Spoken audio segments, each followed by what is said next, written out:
कि मैं बकायदा मोदी जी के साइड में बैठा था और मैंने खुद कान से सुना है कि मोदी जी ने जब इजराइल के जो राष्ट्रपति उनसे बात करी थी वॉर रुकवाने के लिए कि हमारे बच्चे निकल जाए, हमारे देश के वासी कौन सी रुकवाई? कौन सी रुकवाई? भैया जी इजराइल वाला और बताऊं। ये इनकी जानकारी है। लगातार मीम्स बने हैं, लगातार कार्टून चले, लगातार ऐड क्या चला, पता कुछ नहीं है। शोर खूब मचाना है, पता कुछ नहीं है। शोर खूब मचाना है, मचाओ मचाओ मचाओ। सिर्फ मोदी को गाली देने में ये नहीं सोचा कि मोदी जी को जो गाली दे रहे हैं, तो मोदी जी की तो खासियत है बोलना। वो क्या करते हैं, मुझे गाली दी, मुझे ये करा, मुझे वो करा। सबसे आज तक के जिसे कह सकते हैं हम कि सबसे ज्यादा रोंदू प्रधानमंत्री। हर दूसरी बात सभा में उनका यही काम होता है। हर दूसरी तीसरी सभा में वो आंसू टपका देते हैं। हर तीसरी सभा में कि मुझे 120 गाली पड़ गई, मुझे 104 गाली पड़ गई। भाई साहब आप गाली गिनते रहते हो, काम क्या करते हो? आज से पहले आपका अभी हिंदू राष्ट्र नहीं बना इसलिए मर्यादित नहीं है, इतना आप शोर मचा रहे हो। जब हिंदू राष्ट्र बनेगा तब आप मर्यादित होगे। 2-2 मिनट में आप लगातार दो मिनट में आप पूछो पे ताव दे रहे हो, तभी मर्यादित होगे जब हिंदू राष्ट्र बन जाएगा। इससे पहले आपसे मर्यादा नहीं। अब चिल्लाना शुरू कर दिया। मैं इनकी बात में बोला नहीं, बोला ना। ये इन लोगों की परेशानी है। जिस तरह से राहुल गांधी प्रेस कॉन्फ्रेंस करके बोल रहे हैं कि कांग्रेस पार्टी के सारे अकाउंट फ्रीज हैं, चुनाव किस तरह से लड़ा जाएगा इस बार? चुनाव जनता के धन के, जनता के बल से। अकाउंट खुल जाएंगे तो ठीक है, नहीं खुले तो कोई बात नहीं। जनता उनके लिए समर्थन देने के लिए तैयार है। सबसे पहले मैं खड़ा हूँ। मैं अकाउंट उनके अगर डीप फ्रीज रहते हैं कोई दिक्कत नहीं, मैं चंदा दूंगा उन्हें। मेरी तरह और हज़ारों लोग उन्हें चंदा देंगे, उनके कैंडिडेट को सपोर्ट करेंगे, तन मन धन से तीनों तरह से सपोर्ट करेंगे। हम चाहते हैं देश में तरक्की हो, देश में खुशहाली आए, बदहाली का आलम खत्म हो। हम तो पूरी तरह सपोर्ट करेंगे और उसी तरह उनके लाखों कार्यकर्ता हैं वो सपोर्ट करेंगे, कोई दिक्कत नहीं। कोई ऐसी चंदे की कोई इतनी बड़ी बात नहीं। हालांकि चंदा बहुत ज़रूरी होता है इलेक्शन लड़ने के लिए, बिना पैसे काम नहीं चलता। लेकिन उसके बावजूद भी अगर यही हठधर्मिता रहती है और इनके अकाउंट खुलते नहीं हैं, रोक नहीं हटती इनके पास से और उनके दिक्कत आएगी तो मैं दूंगा और दुनिया से भी अपील करूंगा। एक शर्मा जी देंगे, उसके अलावा सारा चंदा जो है वो बीजेपी को जा रहा है इलेक्टोरल बॉन्ड में। जैसे चला जाए सर, चला जाए। जिनकी सोच बीजेपी से मिलती है वो चंदे से चुनाव कैसे लड़ लेगी कांग्रेस? सर मैंने कहा जितना मेरी हैसियत होगी। आपको पता होगा रामायण का एक प्रसंग है कि जब वो समुद्र उन्हें रास्ता नहीं दे रहा तो समुद्र सुखाने की कोशिशें शुरू हो गई थी। तो एक गिलहरी बार बार अपनी पूजा समुद्र में जाके डुबोती थी और आके रेत में लेट जाती थी वो। तो प्रभु श्री राम ने उनसे पूछा भाई ये क्या कर रहे हो? कि जी मैं इससे क्या समुद्र सूख जाएगा? उन्होंने कहा नहीं, समुद्र तो नहीं सूखेगा लेकिन कम से कम मेरा योगदान तो याद रखा जाएगा। तो उसके बाद से उन्होंने गिलहरी के ऊपर हाथ फेरा, जिसका माना जाता है कि गिलहरी के ऊपर जो 3 लाइनें हैं वो आज तक वो प्रभु श्री राम के आशीर्वाद की लाइनें हैं। तो मैं भी अपने आप को वो छोटी सी गिलहरी मानता हूँ। जितना मेरे से हो सकेगा, मेरी हैसियत होगी, मैं जरूर करूँगा। नहीं, गलती तो हुई है ना कांग्रेस से, जो कुछ लाख, मेरे को एग्जैक्ट रेशियो याद नहीं है, जिसकी वजह से फाइन लगा। हाँ, फाइन की आप बात कह रहे हो, उसमें कोई गलती नहीं हुई। असेसमेंट ईयर कब का था? 94-95 का, आज से 30 साल पुराना। आईटी एक्ट की धारा 149 के तहत आप जो है 7 साल तक आपको अपना रिकॉर्ड रखना होता है। आईटी एक्ट की धारा 149 के तहत 7 साल तक आपको अपनी आईटीआर का रिकॉर्ड रखना है। 7 साल से अगर ऊपर हो जाते हैं तो उसके बाद आपको कोई ज़रूरत नहीं पड़ती। लेकिन उसी के साथ साथ एक प्रोविज़न और आईटी एक्ट में, वो धारा 148 में है कि आप 10 साल पुराने मामले भी खोल सकते हो। लेकिन कंडीशन क्या है उस 10 साल पुराने मामले खोलने के लिए कि आपका जो है मसला वो 50 लाख से ऊपर का होना चाहिए। मतलब 50 लाख रुपए की जो रकम है वो उससे मैच नहीं अगर खा रही, 50 लाख रुपए की रकम है या 50 लाख से ऊपर की रकम है और वो मैच नहीं खा रही, तो आपको इनकम टैक्स डिपार्टमेंट 10 साल पुराना भी नोटिस आपको भेज सकता है। लेकिन वो रकम कितनी थी? 14 लाख रुपए। उस 14 लाख रुपए का उन्होंने 94-95 का असेसमेंट ईयर आज से 30 साल पुराना निकाल के और उस पर उन्होंने डिमांड नोट बना दिया और उस पर ब्याज और चक्रवर्ती ब्याज और जुर्माना लगा के उसे पहुंचा दिया 200 करोड़ रुपए। सीधा सीधा मतलब है ना कि परेशान करने की हालत है। अब वो लोग अपील करेंगे, अपील प्राधिकरण में जाएगा, इनकम टैक्स कमिश्नर के पास एप्लीकेशन लगेगी, कब वो इस पर हवाला देगा, कब इस पर वो निर्णय लेगा, तब क्या होगा? तब तक इलेक्शन आ चुके होंगे, निपट जाएंगे। सीधी सी बात है, परेशान करने का तरीका। और लास्ट एंड फाइनल निकलेगा क्या कि हाँ जी ये तो ठीक है, क्लैरिकल मिस्टेक थी, सब कुछ था, हम मान जाते हैं और हम आपके अकाउंट खोल देते हैं। लेकिन तब तक अगर 2 महीने बीत गए तो अल्टीमेटली तो परेशान हो गए ना। क्या कांग्रेस पार्टी कोई जलता फिरता भगोड़ा है, कोई जेब कतरा है? अगर आपकी डिमांड निकलती है तो आप उनके जितने आपका अमाउंट है उसे आप रोक लो। आपने निकाला अमाउंट, अभी माना जा रहा था करीब 1200 करोड़ रुपए खाते में उनके जमा है। 1200 करोड़ में आपने 200 करोड़ का डिमांड नोट निकाल रखा है, आप 200 करोड़ को फ्रीज कर दो। 200 करोड़ का फाइन है, 14 लाख रुपए आपकी डिमांड है, 225 करोड़ रुपए कर दो आप। 214 करोड़ बनते हैं वैसे तो, लेकिन आप और उसमें 10-20 लाख रुपए लगा के, मैं कहता हूँ 225 करोड़ कर दो आप, कोई दिक्कत नहीं। आप उस अमाउंट को फ्रीज कर दो। 1200 करोड़ में से 975 करोड़ तो रिलीज करो आप, लेकिन आपने तो पूरा अकाउंट को फ्रीज कर दिया। आप नियमों की लगातार अवहेलना कर रहे हो। उसी नियमों के तहत जब एप्लीकेशन जाएंगी, आईटी एप्लीकेशन जाएंगी, आईटी डिपार्टमेंट में कमिश्नर साहब के पास जाएंगी, वो देखेंगे, वो कहेंगे जी मैं कल इस पे एक्शन लूंगा, मैं परसों इस पे एक्शन लूंगा, घुमा फिरा के डेट वही सुनिए सन्नी देओल वाली, तारीख पे तारीख, इतने इलेक्शन निपट जाएगा। परेशान करने की बात है ना टोटली। लेकिन सर देखा जा रहा है कि एक तरफ कांग्रेस पार्टी के जो है सारे अकाउंट फ्रीज हैं, दूसरी तरफ इंडिया गठबंधन का एक बड़ा चेहरा अरविंद केजरीवाल वो जेल में। किस तरह से चुनाव लड़ेंगे आप लोग? चुनाव तो सर जब जैसा भी है जनता के बिहाफ पे लड़ाई जाएगा। बाकी ये दिख गया है इस बार, जिसे हम कहते थे लगातार तानाशाही चल रही है, तानाशाही चल रही है, अब तो स्पष्ट रूप से सबको दिख रही है कि तानाशाही। आज से 9 महीने पहले सत्यपाल मलिक साहब जो हैं जम्मू कश्मीर के पूर्व गवर्नर थे, उन्होंने ये बात 9 महीने पहले ही बोल दी थी कि अगला लोकसभा चुनाव जब आएगा उससे पहले ही अरविंद केजरीवाल को गिरफ्तार करा जाएगा। बात सच साबित हुई इनकी। और सिर्फ ये तो बड़े बड़े लोग हैं, आप यहाँ पे जनता में से, पूरी दिल्ली की जनता में से किसी से भी पूछ लो कि हाँ जी क्या बात है, अरविंद केजरीवाल को साजिशन गिरफ्तार करा गया, जेनवन गिरफ्तार करा गया, आपको बता देंगे भाई साजिश है। कल सोम बाजार था, हमारे वो पड़ोस में मंडी लगती है, मैं मंडी में गया शाम को, सब्जी वाले, रेडी वाले, पटरी वाले जितने भी थे, सबसे बातचीत हो रही थी, सबसे बातचीत हो रही, अरे यार केजरीवाल को गिरफ्तार तो बड़ा गलत करा यार, इन्होंने बड़ा गलत करा। पिछले इसमें फ्राइडे को जब ये बात हुई, फ्राइडे को भी हमारे घर के पड़ोस में मंडी लगती है, मैं सब्जी लेने जाता हूँ घर की, वहाँ भी मेरी बहुत सारे लोगों से बात हुई, वहाँ सब्जी का बाजार नहीं चल रहा था, सबसे ज़्यादा चर्चाएं चल रही थी केजरीवाल को गिरफ्तार क्यों कर लिया यार। ये चर्चाएं चल रही थी केजरीवाल भ्रष्ट को गिरफ्तार कर लिया। बिल्कुल नहीं बोला वहाँ पे उनका जो जितना वोट बैंक मैंने देखा है, सारे सब्जी वाले और सारे खरीदने वाले सब बात बोल रहे थे। और मेरे एक दोस्त हैं, बहुत बड़े बीजेपी के कट्टर समर्थक हैं, वो मुझे रास्ते में अचानक से मिल गए। मैं शर्मा जी क्या हाल है, मैंने कहा बढ़िया, मैंने कहा यार करा दिया, हाँ यार ये तो गलत हुआ है यार, ये नैतिकता के हिसाब से गलत है।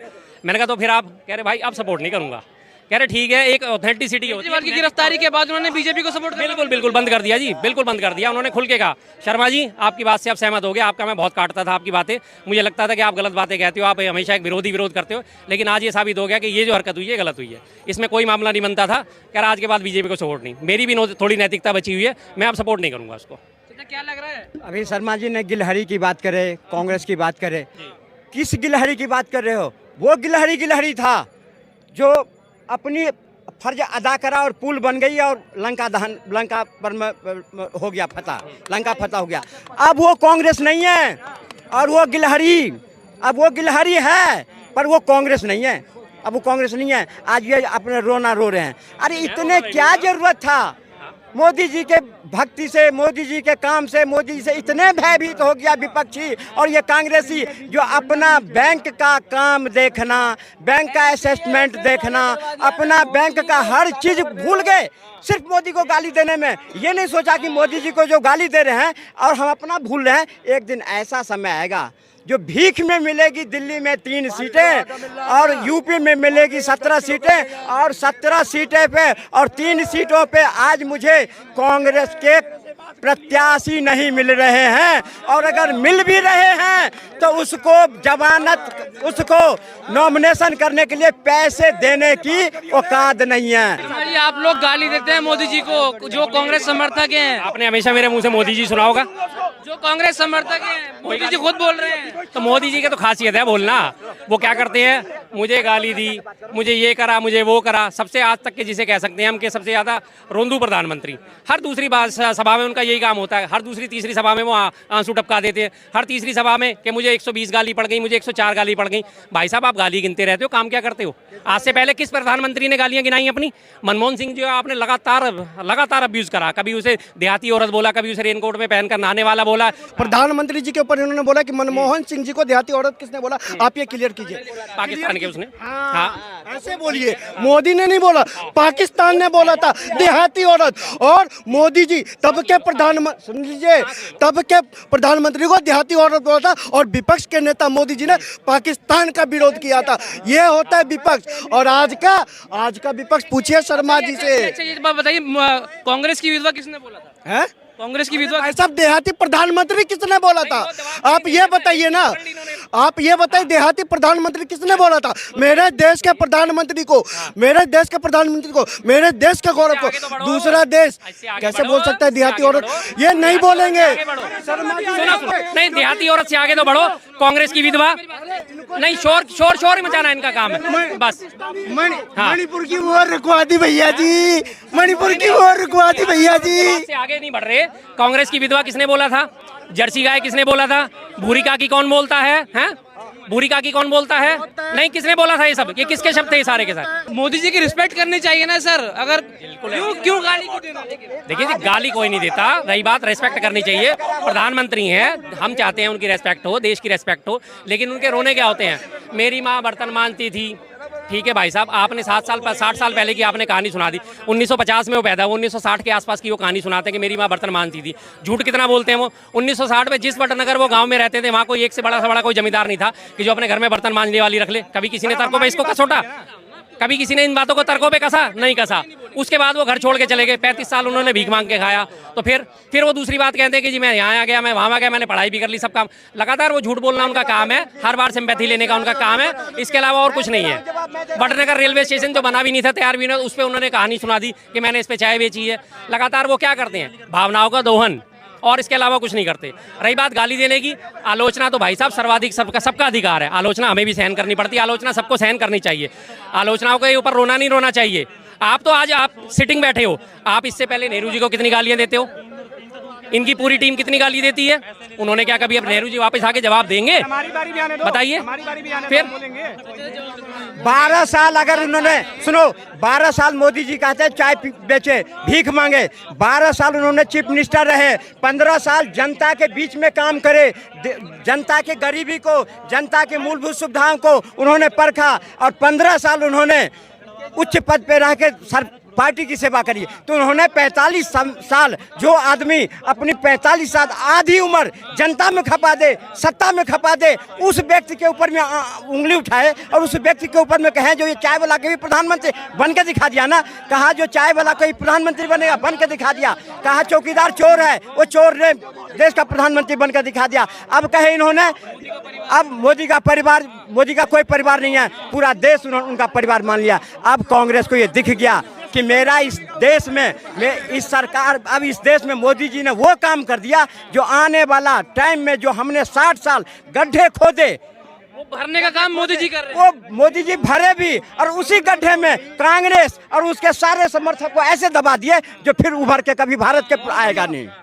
रुक जा भाई, रुक जा। सारी बात कह रहे थे, बहुत कांग्रेस की तारीफें कर रहे थे। मैं इनसे पूछना चाहता हूं, जब आज इनकी कांग्रेस पार्टी की कोई नेत्री कंगना रनौत से पूछती है कि मंडी का क्या रेट है और फोटो कैप्शन करके पूछती हो, तब क्यों नहीं कुछ बोल पाते हैं? ये पूछिए इनसे, क्यों चुप हो जाते हैं ये भाई, ये चुप क्यों हो जाते हैं? एक मिनट को, हाँ सुन लीजिए, लगाइए इनके। एक और क्वेश्चन सुन लो, सुनते जाओ। अभी हिंदू धर्म में शक्ति का जब बात करते हैं राहुल गांधी, उस समय क्यों नहीं बोल पाते हैं? और सुनोगे, जिस समय राम का विरोध करते हैं उस समय क्यों नहीं बोल पाते हैं? उस समय बोलना चाहिए था इनको। बिल्कुल, हाँ जी।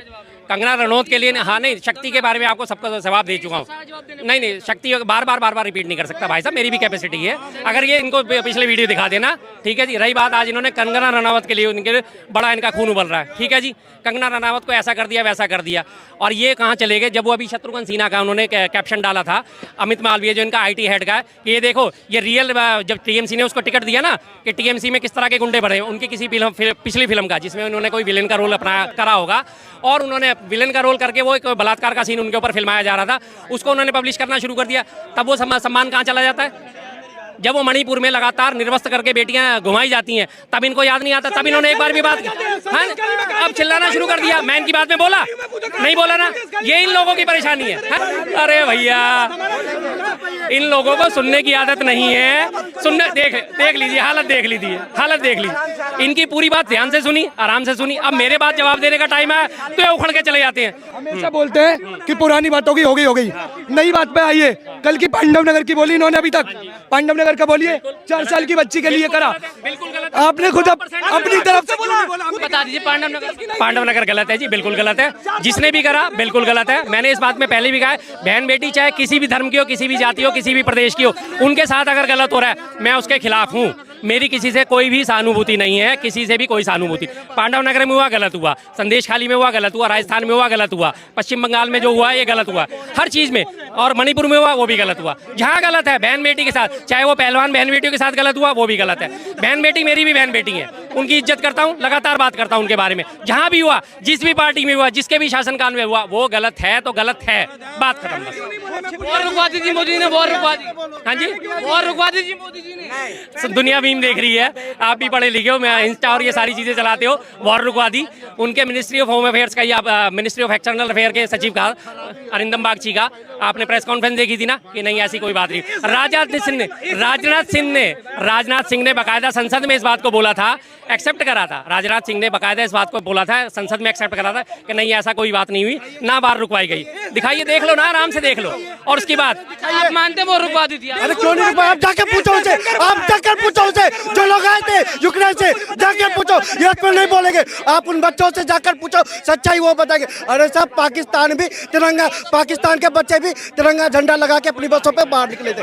अरे ये क्या बोलेंगे? सर, इन सब ये पता है, ये एस जयशंकर का बयान नहीं सुनेंगे।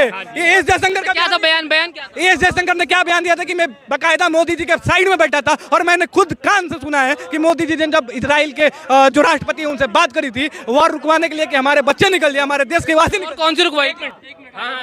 और कौन सी रुकवाई? भैया जी इजराइल वाला और बताऊं। इजराइल वाले की बात ही नहीं है। ये इनकी जानकारी है। लगातार मीम्स बने हैं, लगातार कार्टून चले, लगातार ऐड क्या चला, रूस और यूक्रेन की वार रुकवा दी, उसके बारे में बात चली। अभी नहीं इजराइल याद आ गया। पता कुछ नहीं है, शोर खूब मचाना है। पता कुछ नहीं है, शोर खूब मचाना है। मचाओ मचाओ मचाओ। ये एस जयशंकर के, एक मिनट भाई साहब, एक मिनट, आखिरी बात बोल रहा हूँ, आपका मौका दे रहा हूँ। इसके बाद ये बात करें एस जयशंकर के बयान की। चलिए, एस जयशंकर का बयान, इन्होंने एस जयशंकर का बयान उसमें सुना था जब उन्होंने कहा था कि चीन हमसे बड़ी महाशक्ति, हम उससे लड़ नहीं सकते। तब उन्होंने कैसे कायराना बयान दिया? क्यों दिया था कायराना बयान? अच्छा मुझे सुनिए, अरे मेरा सुनिए, ये कहाँ पढ़ा था आपने कि प्रधानमंत्री इजराइल के राष्ट्रपति से बात करी? पढ़ा कहाँ? सर अगर मैं एक चीज बोलता हूँ, एक मिनट सुन लो। ये पढ़ा कहाँ था? ये तो बताइए। बोल देता हूँ, रूस यूक्रेन की बात हो रही थी। आई एम रियली सॉरी, रूस यूक्रेन की, लेकिन बात कहता हूँ उस समय जयशंकर की बात क्यों नहीं सुन पाए थे? जयशंकर की बात क्यों नहीं सुनते? क्यों उनकी बात नहीं करते? और सुनो, अरे सुनो एक मिनट, आप कोट कर रहे हो जो चीज ये गलत करते हैं, आप कोट नहीं करते हो। आप लेफ्टिस्ट वाला काम करते हो। मैं हमेशा देखता हूँ आपके चैनल को सर, आप हमेशा लेफ्टिस्ट वाला काम करते हो। ये यही डालते हैं जब अगर कोई भाजपा का सपोर्ट करते ना, जब हिंदू राष्ट्र की मांग करते लिखता है कि अंधभक्त ने मांग। हिंदू राष्ट्र सही है, बिल्कुल सही है। हिंदू, एक मिनट, हिंदू का मतलब, एक मिनट, हिंदू क्या है? हिंदू, एक मिनट सुन लो, हिंदू जीवन जीने की एक शैली है, आपको पता होना चाहिए। और हिंदू जीवन जीने की शैली क्यों है? क्योंकि हिंदू सिखाता है मर्यादा में रहना, हिंदू सिखाता है शालीनता से रहना। ठीक है, सुनिए। अरे मैं समझ रहा हूँ। मुझे बताइए हिंदू राष्ट्र के 3-4 फायदे बताइए। बिल्कुल फायदा बता दूं। सबसे पहले तो मर्यादित हो जाएंगे हम लोग, मर्यादित हो जाएंगे। जो आज मर्यादित नहीं है, 4 साल की बच्ची से रेप हो रहा है, मर्यादित है हम लोग, मर्यादित है। देर से मैं आचरण देख रहा हूँ, ये आपका अभी हिंदू राष्ट्र नहीं बना इसलिए मर्यादित नहीं है। इतना आप शोर मचा रहे हो। जब हिंदू राष्ट्र बनेगा तब आप मर्यादित होगे। 2-2 मिनट में आप लगातार 2-2 मिनट में आप मूंछों पे ताव दे रहे हो, तभी मर्यादित होगे जब हिंदू राष्ट्र बन जाएगा। इससे पहले आपसे मर्यादा नहीं। हाँ छोड़ो। अरे हाँ तो अच्छी बात है। एक मिनट, अरे एक सुनो। अरे भाई एक फायदा बताया आपने। अरे भाई इधर तो एक फायदा बताया आपने। और फायदा बता दूं। एक मिनट रुक जाओ, एक मिनट। हिंदू राष्ट्र की फायदा करते हो। हमें हिंदू राष्ट्र की फायदा इसलिए चाहिए कि हमें फिर वो ईरान नहीं बनना है। हमें ईरान नहीं बनना है। मोदी जी ईरान बना रहे हैं। नहीं, अगर हिंदू राष्ट्र नहीं बनेगा तो ईरान बन जाएंगे। अगर कांग्रेस आ जाएगी, विपक्ष आ जाएगी तो ईरान बन जाएंगे हम लोग। पता होना चाहिए। पारसी कैसे भाग गए वहां से? पारसी की संख्या ज्यादा थी ना, आज मुसलमान राष्ट्र बन गया, मुस्लिम राष्ट्र क्यों बन गया? सुन लो, हिंदू राष्ट्र क्यों चाहिए? हमें नहीं चाहिए, हमें बांग्लादेश नहीं चाहिए, हमें पाकिस्तान नहीं चाहिए, इसलिए हमें हिंदू राष्ट्र चाहिए। और बताइए, और सुन लो, एक मिनट, और सुन लो, हमें हिंदू राष्ट्र इसलिए चाहिए कि जो भी हमारा अधिकार हमसे छीना गया था, हमारी मंदिरें हमसे अभी भी छीना जा रहा है। आप कोई छीन के गर्दन काट देंगे। अभी हिंदू राष्ट्र है क्या? चाहिए मर्यादित आचरण। गर्दन काट देंगे, मर्यादित आचरण। तांडव करेंगे भाई, तांडव करेंगे हम। तांडव सुनिए, एक मिनट चाचा, अरे सुनो, अब इनकी बात सुनो, अब आराम से जरा सा सुनो। ये बात करते हैं अखंड भारत की, और उसके बाद जब वो बांग्लादेश हमारे भारत में शामिल था, पाकिस्तान हमारे भारत में शामिल था, अखंड भारत बना के आप आज उसको शामिल करोगे? सिर्फ एक सवाल, शामिल करोगे उन्हें? पाकिस्तानियों को भी शामिल करोगे? पूछो इनसे, सिर्फ ये पूछो। एक मिनट, हाँ तो अखंड भारत की तो बात कर रहा हूँ। उस अखंड भारत में, अरे देखो ये मर्यादित आचरण है। इधर आओ, इधर सुनो, इधर तो अरे मेरा सवाल तो सुन लो बड़े भाई, मेरा सवाल तो सुन लो। सुनिए एक मिनट में, ये सारे लोग अखंड भारत की मांग कर रहे हैं। उस अखंड भारत में पाकिस्तान, बांग्लादेश, अफगानिस्तान, इनको शामिल करोगे या नहीं करोगे? हाँ या ना? बस। पाकिस्तानी मुसलमान, हाँ जी, नहीं वो पाकिस्तान, अफगानिस्तान, बांग्लादेश, तीनों देशों की मैंने बात करी है। उनको आप शामिल करोगे या नहीं करोगे अखंड भारत में? हाँ बताओ, समर्थन दोगे? शामिल है। आज इनसे वो सहन नहीं हो रहे और उसके बाद इन्हें शामिल करके सहन कर लोगे? पूछो इनसे। पाकिस्तानी मुसलमान तो पाकिस्तान को, अफगानिस्तान को, बांग्लादेश को लगातार गालियां दे रहे और दूसरी तरफ उन्हीं को अपने मेरे साथ में मिलाना चाह रहे। भाई एक ही मेंटेलिटी पे चल लो यार, या तो उन्हें तुम विदेशी घोषित कर दो हैं, या फिर उन्हें शामिल कर लो, बस। और रही बात हिंदू राष्ट्र की, सुनिए भाई साहब एक मिनट बस, आखिरी मैं निकल रहा हूँ। रही बात हिंदू राष्ट्र की बात, सुनिए आखिरी बात। मैं हिंदू राष्ट्र में, बिल्कुल मेरा चैनल नहीं है, हिंदू राष्ट्र का मैं समर्थन करता हूँ। अगर भारत हमारा भुखमरी में 111वें नंबर से उसका नाम हट जाए, मैं हिंदू राष्ट्र का समर्थन करता हूँ। भारत से बेरोजगारी निपट जाए, मैं हिंदू राष्ट्र का समर्थन करता हूँ। भारत में बहन बेटी हुई है स्मिता सुरक्षित हो जाए, मैं हिंदू राष्ट्र का समर्थन करता हूँ। भारत में हर एक घर को हर आदमी को छत नसीब हो जाए, मैं हिंदू राष्ट्र का समर्थन करता हूँ। भारत से बेरोजगारी खत्म हो जाए, मैं हिंदू राष्ट्र का समर्थन करता हूँ। मुझे कोई आपत्ति नहीं है किसी भी किस्म से। भारत में सहिष्णुता का वातावरण बन जाए, भारत में जातीय दंगे बंद हो जाए, भारत में धार्मिक आधार पर दंगे बंद हो जाए, मैं हिंदू धर्म का स्वागत करता हूँ, मैं हिंदू राष्ट्र का स्वागत करता हूँ। मुझे कोई आपत्ति नहीं। बस आप हिंदू राष्ट्र का बदायूं में जो 2 बच्चों की हत्या हुई, उसके जो जनाजे के ऊपर 25 से 30 हजार मुस्लिम भाई थे, वो भाईचारा निभाने के लिए शामिल हुए थे या भाईचारा खराब करने के लिए शामिल हुए थे? वो जनता के दिल को दुखाने के लिए शामिल हुए थे या जनता के दिल में प्यार बसाने के लिए शामिल हुए थे? ये बता दे। और रही बात रोहिंग्यों को भगाने की और हिंदू शरणार्थियों को लाने की, तो 2014 से पहले आए हुए हिंदू शरणार्थियों को नागरिकता दी जा रही है, सभी को नहीं दी जा रही है। वो 35 से 36 हजार है और रोहिंग्या हैं 8 से 10 करोड़। उनको घुसपैठियों को भगाने की बात हो रही है, इनको ज्ञान ही नहीं है, बातें कर रहे हैं। भैया हजारों जा रहे हैं, हजारों आ रहे हैं तो करोड़ों जा रहे हैं। मुझे ज्ञान नहीं है। 8 से 10 करोड़ इन्होंने रोहिंग्या बता दिए। पिछले 10 सालों से मोदी सरकार है, बीएसएफ किसके अंडर में? इनके अकॉर्डिंग 8 से 10। ये दो शोर, एक ही चीज है इनके पास, इन लोगों के पास एक ही चीज है, शोर मचाना। इन्होंने गिनती दी 8 से 10 करोड़ रोहिंग्या भारत में हैं। पिछले 10 साल से सरकार किसकी है? मोदी सरकार। बॉर्डर सिक्योरिटी फोर्स किसके जिम्मे है? बॉर्डर सिक्योरिटी फोर्स के है किसके अंडर में? गृह मंत्रालय। तो भाई साहब अगर 8 से 10 करोड़ रोहिंग्या भारत में आ गए हैं तो गलती किसकी है? गलती किसकी? गृह मंत्रालय की। गलती किसकी? केंद्र सरकार की। बताओ फिर कैसे सपोर्ट करें उस सरकार को जिसके सरकार में 10 सालों से रहते रहते अगर 8-10 करोड़ रोहिंग्या हमारे भारत में घुस गए हैं तो सरकार की फेलियर है या नहीं है? आज इन्हीं के युवराज कहते हैं कि मैं प्रचार करने कैसे जाऊंगा, मेरे पास रेलवे की टिकट खरीदने को पैसे नहीं है, जनता में जाऊंगा कैसे? अरे अपनी कर्म को देखो, अपनी कर्म को देखो, अपनी कर्म तुमने देखे नहीं और मोदी जी पर ठिकरा फोड़ रहे हो जो मेरी अकाउंट सील करवा दिया। अरे मोदी जी अगर अकाउंट सील करवा दिया होता तो कांग्रेस ही सील हो गई होती, लेकिन मोदी जी हमेशा कांग्रेस के ही विपक्ष में बात कर रहे हैं और मोदी जी के सामने कोई नहीं है। आज भी कांग्रेस को ही अपना प्रतिद्वंदी मोदी जी मानते हैं और कांग्रेस को जीवित रखे हैं, लेकिन उन्होंने कह दिए हैं कि आने वाला टाइम में आप जो निकले हैं ना राहुल जी, भारत जोड़ो यात्रा, अब 2 साल के बाद वो कांग्रेस खोजो यात्रा खोजेंगे कि मेरी कांग्रेस कहाँ है और शर्मा जी को ढूंढेंगे, मिलेंगे, शर्मा जी भी नहीं मिलेंगे।